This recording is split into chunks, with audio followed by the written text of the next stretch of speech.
Welcome to the Roanoke County Board and Brief. I'm M. Portner and we're recapping the August 19th Board of Supervisors meeting. For each item, you'll find a timestamp for the meeting if you want to hear the full discussion. The meeting began with the second reading of an ordinance to accept the Explorer Park property from the Virginia Recreational Facilities Authority. Assistant County Administrator Doug Blunt presented the background of Explorer Park ahead of the vote, and the board members voted unanimously to accept ownership of the property, marking the county's largest ever land acquisition. There were 5 items in new business. First, the board approved a resolution for an agreement with the schools to add their vehicles to the county's fleet management software. Integrating the school's vehicles into the software will save both the county and the schools money. Next, the board approved a resolution supporting the design for the I-81 lane widening project on the section from exit 143 to exit 150.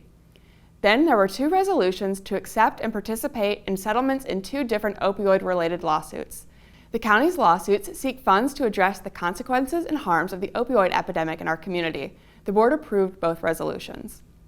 The final item in new business was a resolution approving an interim agreement for the pre-construction services for the Hollins Library renovations, which includes site design plans, permitting approvals, and building design development.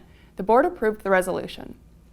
Next was the first reading of an ordinance to authorize financing up to $21 million in bonds to fund capital projects for the 2025-26 fiscal year, including redevelopment of the Hollins Library, renovations of the Hollins Fire Station, and improvements at Explorer Park. The board approved the first reading, and the second reading is scheduled for September 9th.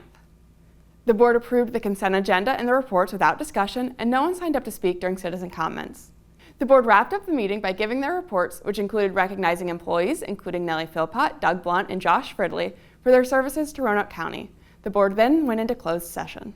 You can watch the full board meetings on Roanoke Valley Television's YouTube page. The next Roanoke County Board of Supervisors meeting will be on September 9th at 2 p.m.